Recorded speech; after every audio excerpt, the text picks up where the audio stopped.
Ini kan gerimis ya? Masih gerimis nggak ini? Manigtabarat qadamahu fi sabilillah harramahullahu 'alan nar. Barang siapa yang kakinya melangkah menuju jalan Allah terkena percikan debu atau dikiaskan percikan air hujan, harramahullahu 'alan nar, kaki dan jasadnya diharamkan Allah dari jilatan api neraka. Jadi kalau begitu turun dari masjid ini, jalan melangkah, kaki kena cipratan, pada hakikatnya itu sebenarnya adalah jasad dan kaki kita sedang diharamkan dari jilatan apa? Api neraka. Apa yang terjadi? Maka jangan turun dari sini lantas jalannya digoyang-goyangin. Enggak juga.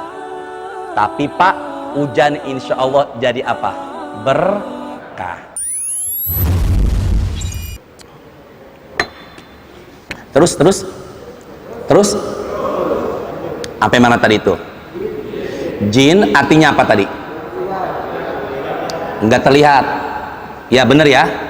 Kemudian punya bapak iblis, anak turunannya yang durhaka syaitan. Kalau jin artinya nggak kelihatan, iblis artinya terputus, sedangkan syaitan artinya apa tadi? Jauh. Syaitan itu Bu Pak satu, kalau syaitannya banyak namanya syayatin. Orang Indonesia ngomong syaitan ribet, makanya disingkat jadi apa? Jangan ke saya matanya. Jadi apa tadi? Setan. Berarti kalau begitu apabila diganggu sama makhluk yang bernama jin kafir, kita harus apa? Harus apa? Minta apa tadi? Perlindungan kepada siapa? Maka apabila bapak masuk ke tempat yang konon kata orang-orang serem, bapak make mobil, kemudian lewat jembatan, jangan lampu dimnya dinyala-nyalain. Misi, jangan. A'udzubillahi minasyaitonirrajim. A'udzu bikalimatillahi tammati min syarri ma khalaq. Atau minimal baca apa? Qul a'udzu birabbil falaq. Jadi jangan misi, lampu dimnya dinaik-naikin. Jangan. Karena manusia sama jin lebih mulia mana? Manusia. Bisa dipahamin ya? Yuk ke saya dulu. Tuyul jin. Ya? Kuntilanak jin. Genderuwo jin. Ya Allah, ini dia kemasukan leluhur nenek moyangnya masuk ke dalam tubuhnya. Bukan jin. Nenek moyangnya di mana? Kuburan. Bisa dipahamin? Nenek moyangnya yang udah meninggal di kuburan dan mereka sibuk dengan amal ibadahnya ketika di dunia. Tapi kalau yang masukin, wah enggak, dia didampingin amal leluhur nenek moyangnya. Bukan, itu siapa? Jin. Apa tuh? Diundang enggak datang, apa namanya? Apa tadi? Datang ke bapak apal sekali. Datang nggak diundang, masya Allah apal sekali bapak urusan begini. Datang nggak diundang, pulang nggak diantar, apa namanya? Ada nggak jalan kungun tuyulun? Nggak ada. Itu semua apa tadi? Jin. Teruskan lagi. Sampai jam berapa di? Jam 1. Jam 1 sampai jam 1 lewat dikit. Terusin.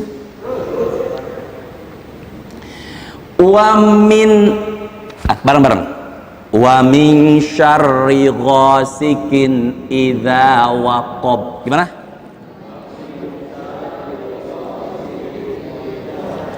Bapak, artinya apa? Dan minta perlindunganlah kepada Allah dari kejahatan malam apabila telah gelap gulita. Bareng-bareng ya. Dan minta perlindungan kepada Allah, ke saya dulu. Handphone taruh dulu yuk. Dan minta perlindungan kepada Allah dari kejahatan apa? Apabila telah. Jadi kalau begitu, malam itu ciptaan Allah. Tapi ada jahatnya enggak ciptaan Allah yang bernama malam dari ayat ini? Dari kejahatan apa? Dari kejahatan malam apabila telah apa tadi? Berarti kalau begitu malam ada jahatnya enggak? Pak, bareng-bareng, malam ada jahatnya enggak? Saya Pak di Cipete dulu pernah dipesen sama babaknya saya Betawi, menjelang maghrib tuh, sore-sore menjelang maghrib, kita masih kecil dulu asik main depan rumah. Kata orang tua begini, fokus ya, nah menjelang maghrib nih, udah mau maghrib, masuk ke rumah, stop mainnya, entar kamu ketangkep apa namanya? Zaman dulu, entar ketangkep kalong wewe. Pernah dengar nggak begitu? Ada nggak dalam hadis ala kalongun weweun? Ada. Tapi hadisnya riwayat Imam Al-Bukhari. Saya nggak mau saya bicara tanpa ada rujukan dalilnya. Apa yang terjadi Ustadz? Dalilnya itu Sahih Al-Bukhari. Rasul mengatakan idza kana junuhul laili aw amsaitum faqufu sibyanakum. Kalau udah mau masuk maghrib, udah mau malam, anak-anak yang masih asyik main depan rumah hentiin, stop, masuk rumah, tutup pintu, tutup ordeng. Kenapa begitu Ustadz? Syayatin tantashirhina izin, karena menjelang malam masuk maghrib setan pada mulai bertebaran. Setan yang bertebaran itu orang tua dulu nyebutnya dengan sebutan apa? Kalong wewe. Jadi kalau begitu malam itu kekuatan setan lebih dahsyat ketimbang siang.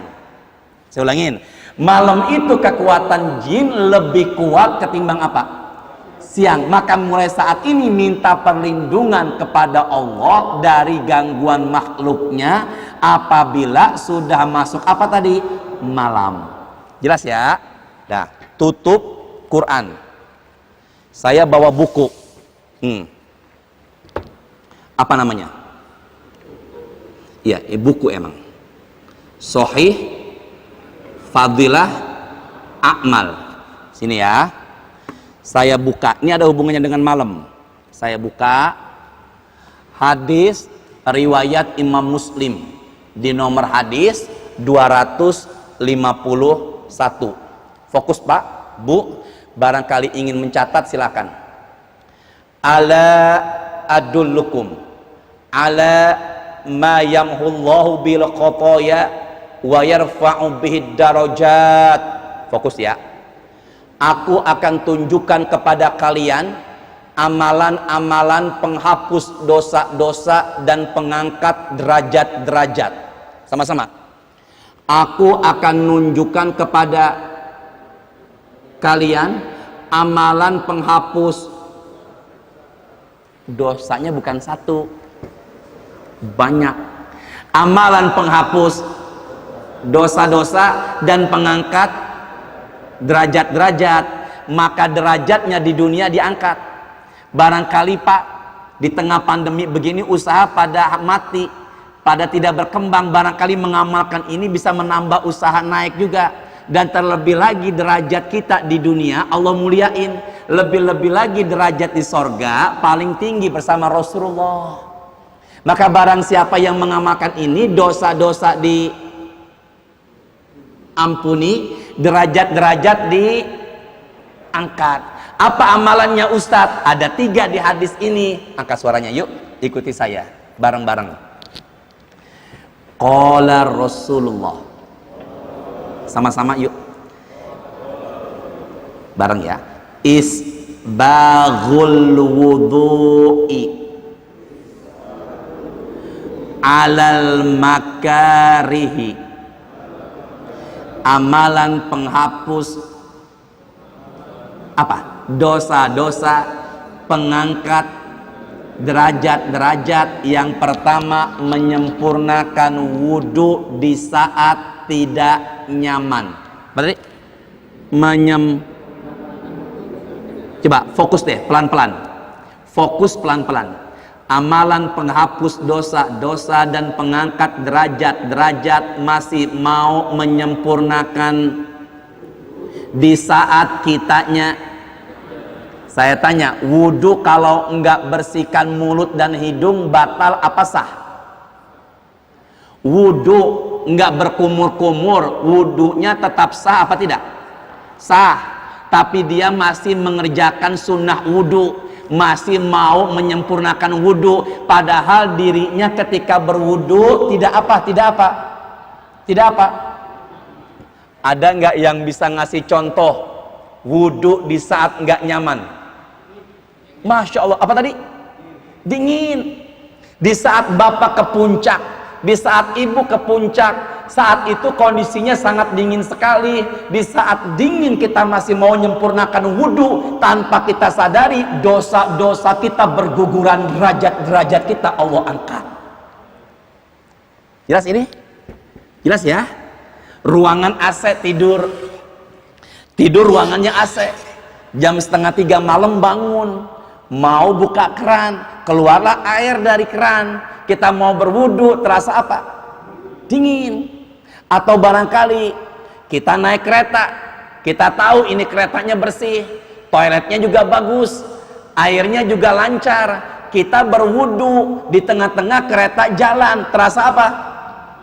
Tidak nyaman. Di saat kita nggak nyaman masih mau berwudu, tanpa kita sadari dosa-dosa berguguran, derajat-derajat Allah angkat. Amin. Sisa berapa nih? Tadi saya bilang berapa? Sisa 2. Yuk bareng-bareng. Angkat suaranya yang kedua.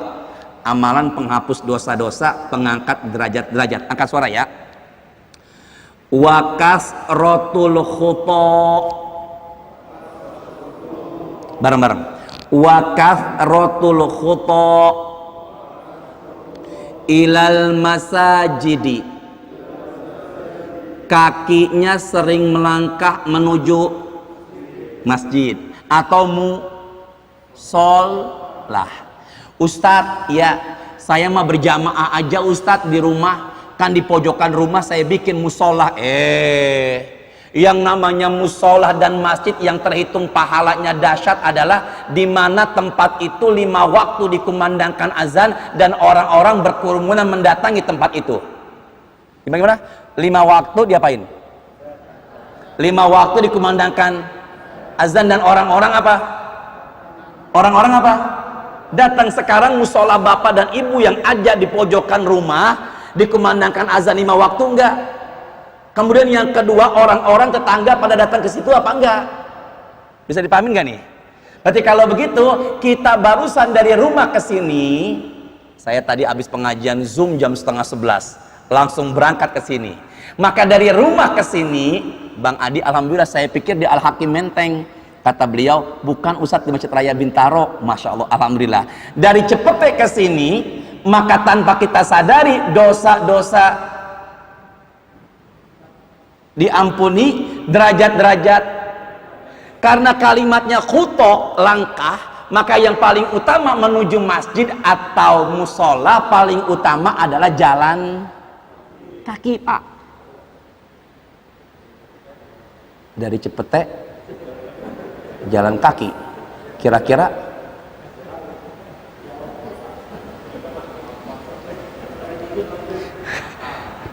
yang bilang bukan saya. Kata Syekh Wahbah Zuhairi dalam buku Fikih Sunnah wa Adilatuhu, kaki yang melangkah itu nilai pahalanya sama dengan ban kendaraan yang berputar. Maka insya Allah kendaraan kita yang kita pergunakan menuju masjid ini juga nilai pahalanya menghapuskan dosa-dosa dan mengangkat apa? Derajat. Bapak saya tanya, ibu saya tanya semua. Tadi menuju masjid, ban mobil atau kaki jalan nginjek tanah enggak? Aspal. Iya, aspal. Saya ulangin. Tadi ban mobil atau kaki yang melangkah nginjek aspal enggak? Enggak. Iya, ya aspal tanah. Jangan begitulah sama Ustadz Kualat. Saya ulangin ya. Ya sama juga aspal tanah, apalagi tuh Beton sama juga. Saya tanya tadi, nginjek apa enggak? Inna nahnu nuhyil mauta wa naktubu ma qaddamu wa asarahum.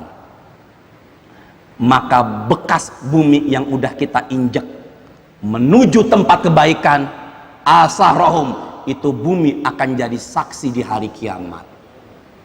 Makanya baiknya habis sholat zuhur mau sholat sunnah ba'diyah, baiknya beda apa? Beda apa? Beda tempat, biar banyak apa? Bumi yang jadi saksi.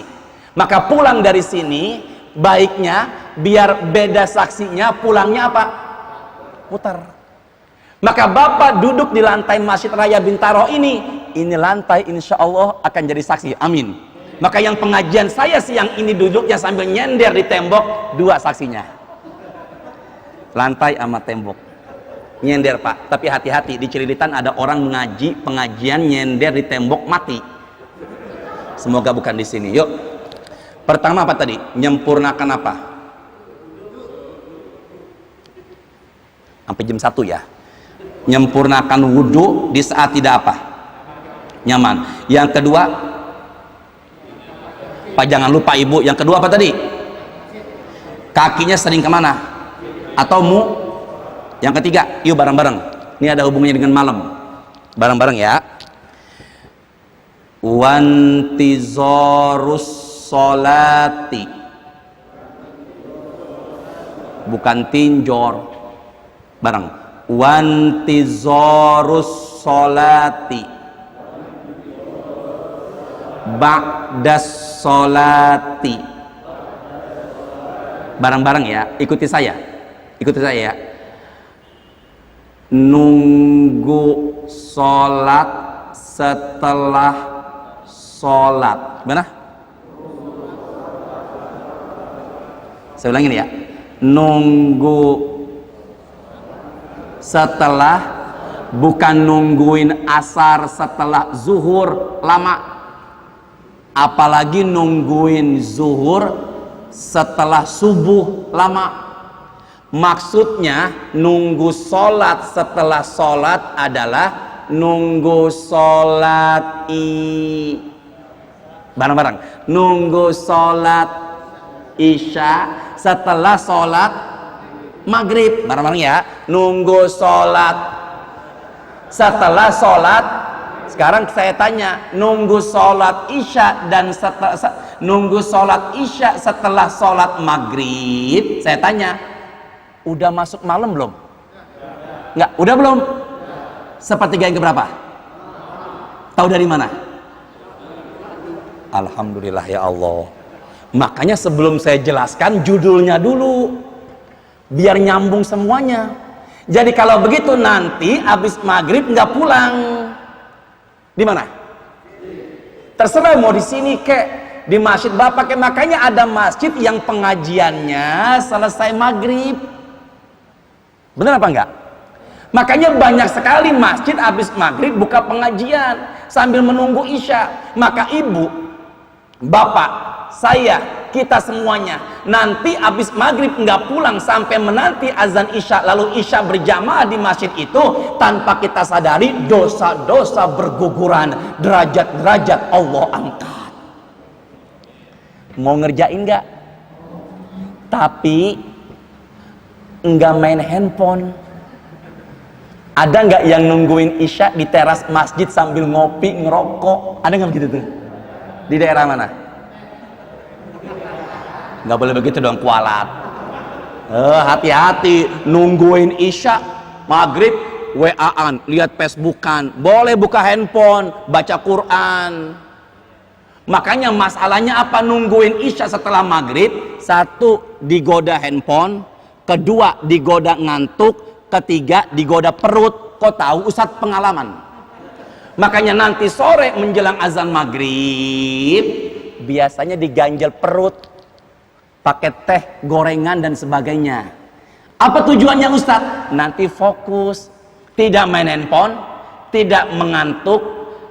Apalagi tadi itu? Tapi kalau dia nungguinnya di masjid menjelang azan isya sambil nyender, baca Quran, boleh apa enggak? Amalin ya. dosa diampunin, derajat-derajat diangkat. Yuk ulangin yuk. Pertama, ya Allah baru banget ini, astagfirullahaladzim. Pertama, di saat cuman ntar jangan disengaja wudhu pas gerimis, jangan juga ya. Yang kedua, ini kan gerimis ya, masih gerimis nggak ini? Manigtabarot qadamahu fi sabilillah harramahullahu 'alan nar. Barang siapa yang kakinya melangkah menuju jalan Allah terkena percikan debu atau dikiaskan percikan air hujan, harramahullahu 'alan nar, kaki dan jasadnya diharamkan Allah dari jilatan api neraka.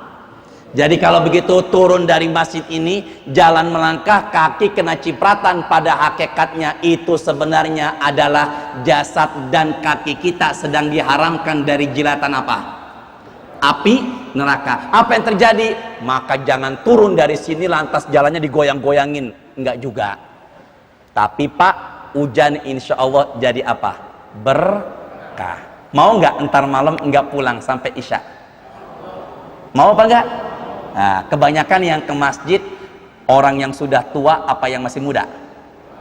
Pengalaman saya, yang saya lihat yang ada di masjid setelah azan, setelah sholat maghrib, kebanyakan orang-orang yang sudah tua. Maka sekarang hidupkan masjid dari anak-anak yang mudanya. Insya Allah orang tua ibadah disukain, tapi lebih disukain, saya ulangin ya, orang tua ibadah disukai, lebih disukai anak muda yang apa? Yang ibadah. Maka Pak, Ibu jangan gimana ya, tidak menggurui ya. Coba ya, habis isya, habis apa tadi? Habis maghrib nggak pulang, sampai kapan tadi? Sampai isya. Coba ya, yang barangkali belum pernah coba, dicoba. Habis maghrib nggak pulang sampai azan isya, bawa Quran atau bawa air minum silakan. Maka insya Allah tanpa disadari dosa-dosa kita berguguran. Jam 1 cukup. Semoga ada berkahnya. Saya ada pertemuan, ya, ada anaknya yang masalah minta dibaptis, makanya saya mau ada ketemuan. Semoga dimudahkan dan tetap diberikan hidayah, ya. Jadi orang beriman itu akan ketemu lagi di sorga bersama anak keturunannya selama masih apa tadi? Beriman. Apa tadi? Jadi anak kita dunia, anak kita akhirat. Sedangkan istri ketemu lagi di sorga selama soleh. Selama apa tadi?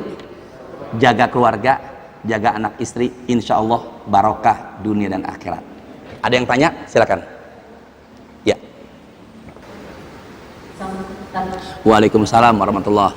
Tadi Ustaz jelaskan bahwa salah satu dari 3 amalan tadi untuk menggugurkan dosa dan menaikkan derajat adalah kaki sering melangkahkan ke masjid. Sementara kami yang ke kaum Hawa itu kan sholat sebaik-baiknya sholatnya adalah di rumah. Apakah ini berlaku untuk kita yang wanita? Terus amalan setelah kita salah satunya yang ketiga adalah menunggu waktu isya setelah sholat maghrib. Dan kita kan ada di rumah Ustaz, berarti kita juga seperti itu, seperti ada di masjid itu Ustaz, ibadah dengan ini. Baik, sebaik-baik wanita sholatnya adalah di mana? Di rumah.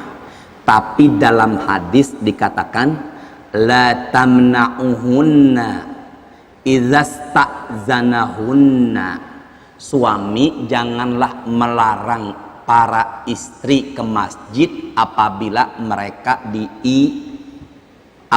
mereka minta izin. 1, izin dengan siapa?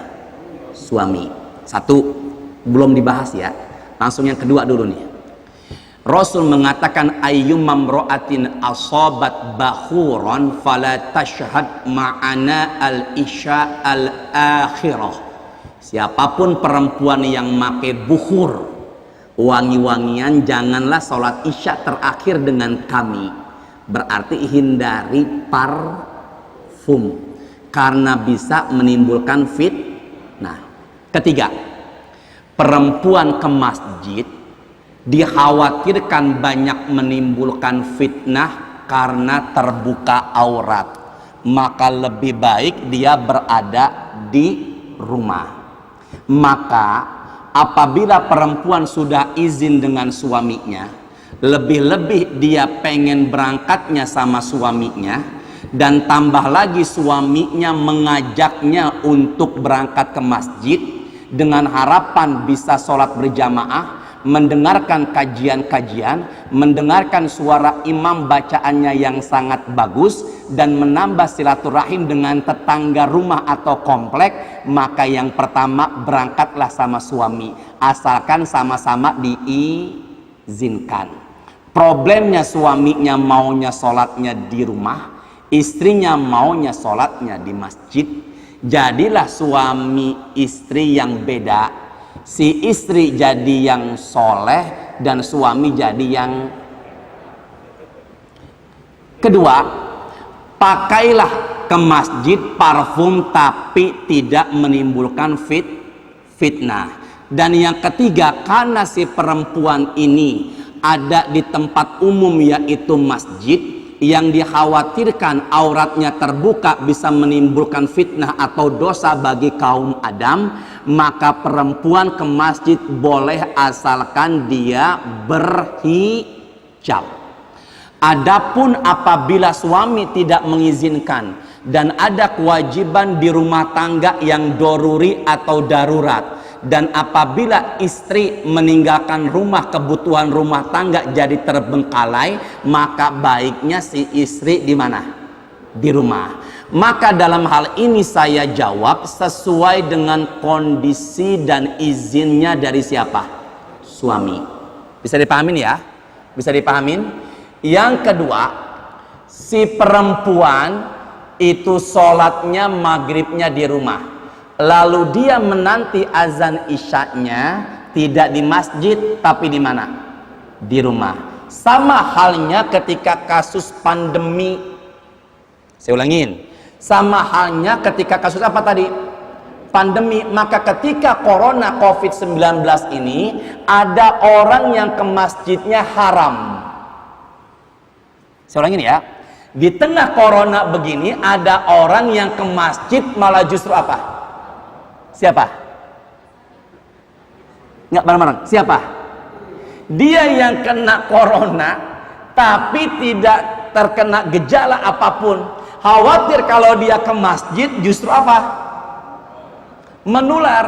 Maka bagi saya dia ke masjid justru apa? Haram. Ustadz, bagaimana jika dia menjaga jarak, memakai masker, lalu juga bawa sejadah? Maka saya menganjurkan dialah tetap berada di mana? Rumah. Nah, dalam hal ini perempuan, maka apabila perempuan barangkali tidak ke masjid dan ada kewajiban menanti di rumah tangganya, dan apabila dia ke masjid maka rumah tangganya akan terbengkalai, maka insya Allah dia menanti azan isya di rumah itu sudah termasuk amal ibadah penggugur dosa-dosa dan pengangkat derajat-derajat. Wallahu a'lam bissawab. Meskipun konteks hadisnya ini bukan di rumah tapi di mana tadi? Masjid. Silakan, ada lagi? Ya. Bapak siapa, Pak? Ari. Silakan Pak Ari. Assalamualaikum warahmatullahi wabarakatuh. Waalaikumsalam warahmatullahi wabarakatuh. Ada dua pertanyaan. Pertama adalah mengenai yang lain. Ada riwayat Rasulullah melaksanakan sholat witir sebelum tidur. Padahal kita tahu kan sholat witir adalah sholat penutup. Mohon penjelasannya. Dan yang kedua adalah mengenai status tadi Ustaznya ada apa menyebutkan ada jin yang kafir dan ada juga mungkin jin yang apa muslim.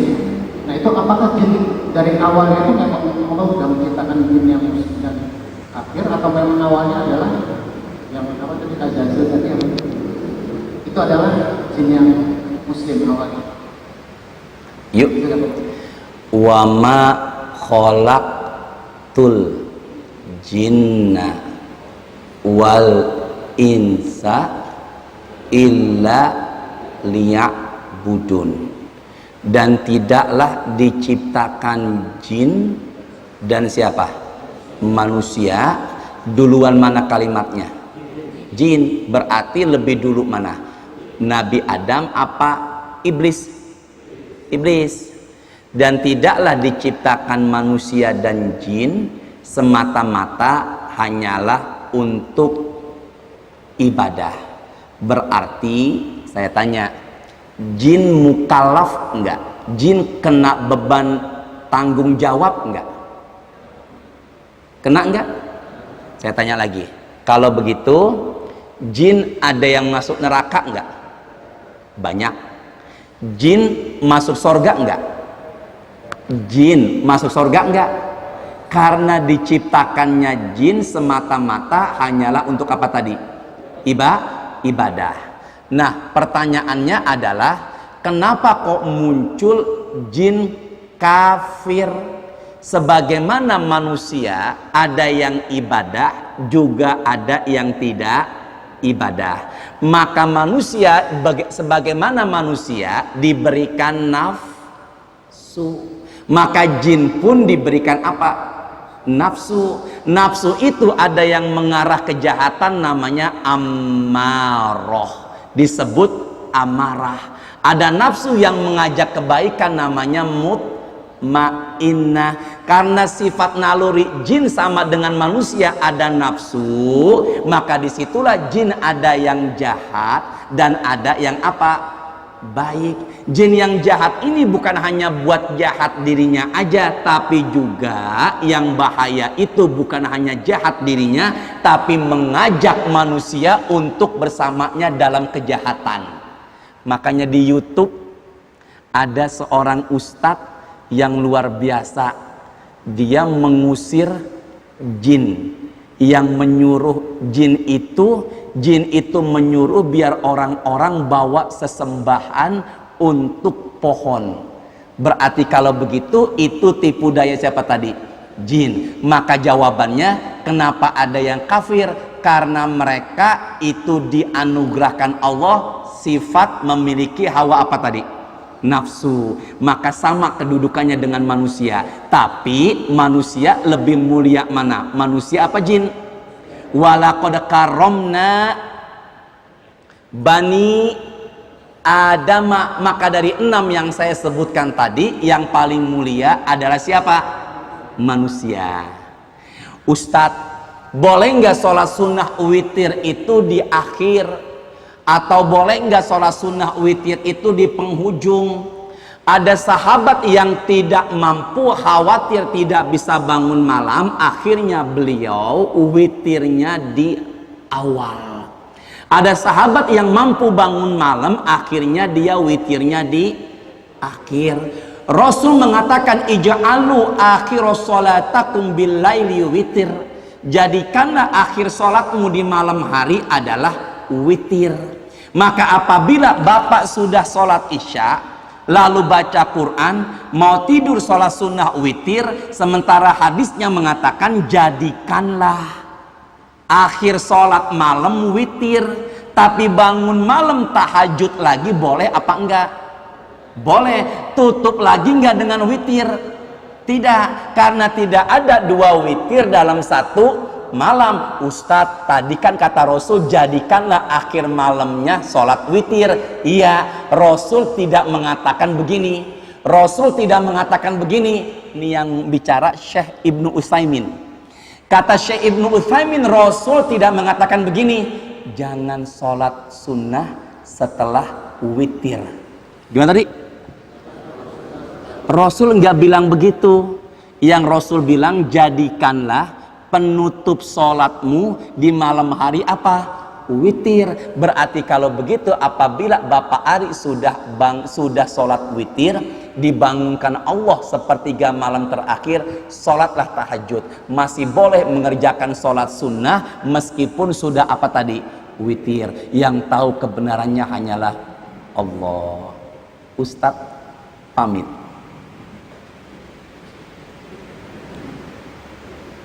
Setuju? Bareng-bareng, setuju? Bang Adi, entah kapan bagian kedua. Setuju? Enggak, harus ikhlas. Setuju? Alhamdulillah. Semoga barokah semuanya. Doa penutup majelis.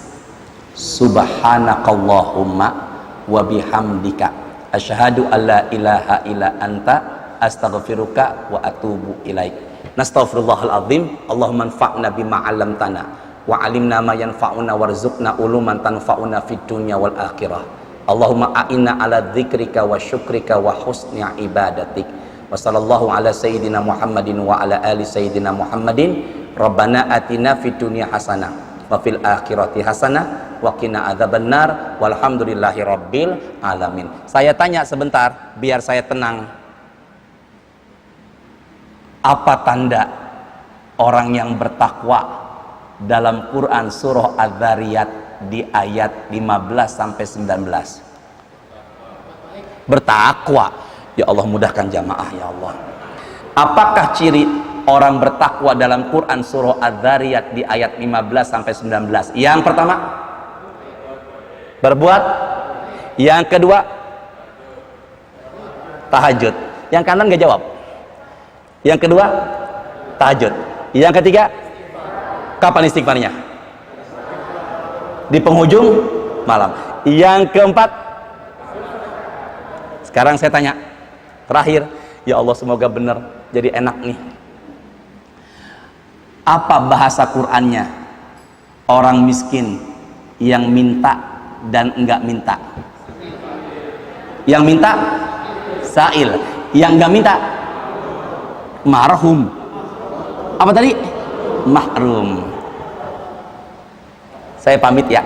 Mohon doa, saya sedang membangun majelis taklim. Semoga Bang Adi, jazakallah khair, sudah banyak memberikan support. Semoga berkah semuanya. Ya, semoga lancar. Entah silakan kecepete silakan. Semoga kita semua dalam lindungan Allah. Ya, assalamualaikum warahmatullahi wabarakatuh.